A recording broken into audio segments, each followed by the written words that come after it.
What's going on, everybody? 10 Rules All here again today with another Battlefield video, and today I will be discussing the changes brought to you in update 4.1 to Battlefield 2042. So some of the key changes here brought to you by this latest update. They have nerfed the Sentry Gun that the Boris Specialist uses. The Angel Specialist no longer provides armor plates via his supply bag. Stock weapons now handle better through improved base recoil, and all-out warfare playlists have been updated with new setups, removing Breakthrough 128 from the list of options. And then the release of Season 1 is due to start in early June. This update released on May the 19th, so as of this recording, we are getting very close to the beginning of June, so I'm very curious to see what they're going to bring to us. Some of the finer points in the update that I want to discuss with you today: they have improved the general aim assist while aiming at moving targets. You will no longer incorrectly acquire targets through thin obstacles. They have reduced input lag and adjusted trigger weight to ensure that inputs feel more responsive when applying successive inputs. If you hit an enemy with an EMP grenade, it now correctly triggers the Player Disrupted XP bonus. They've made deployable gadgets easier to deploy and removed the placement delay for deployable gadgets so that they now appear instantly. And the insert beacon is now visible from further away. Now, the biggest and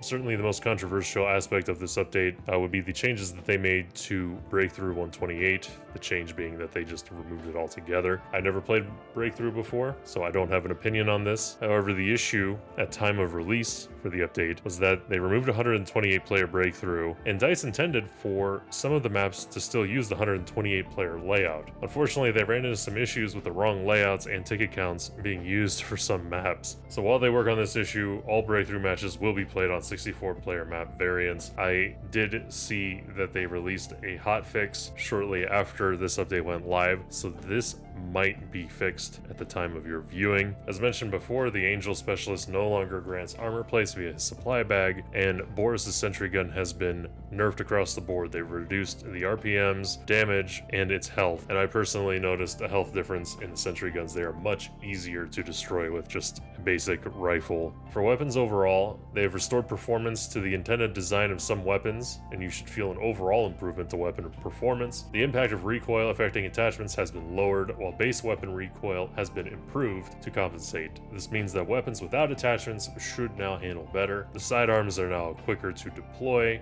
On some of the specific guns here, the AC-42 continues to get nerfed. They have once again increased the distance damage drop-off for the 3-round burst assault rifle. The AK-24 is now the weapon of choice for myself and apparently many others, as they removed the semi-auto fire for the AK-24, but maybe to compensate for that, they increased the burst mode rate of fire up to 900 RPMs. So you're going to see the AK-24 a lot. I've been using the AK-24 since launch. It's probably my favorite weapon in the game. They have also once again nerfed the PKP LMG, increased its vertical recoil, and added a new horizontal recoil profile. They increased the damage at short to medium range for the SFAR, or this game's version of the SCAR.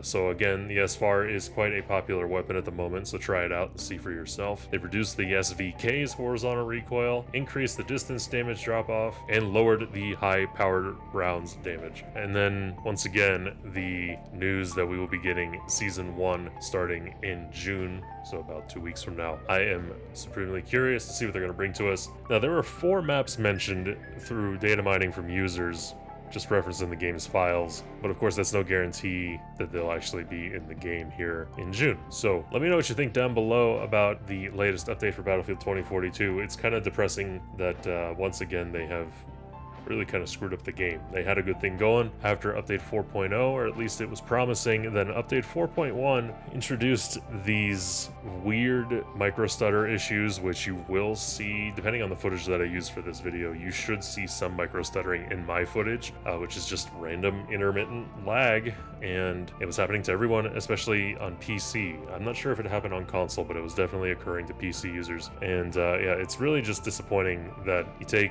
a step forward with update 4.0 and then DICE releases this update, which just completely screws performance. It's baffling, but here we are. What do you think? Are you still playing Battlefield 2042? Have you left? Are you coming back? Let me know why in the comments down below. Make sure you hit the like button on this video. Tell your friends, hey, I got a new YouTuber, his name's 10 Rules All. Follow me on Twitch for live streams, and make sure you're subscribed right here on YouTube for more Battlefield content. I will see you guys on the next one.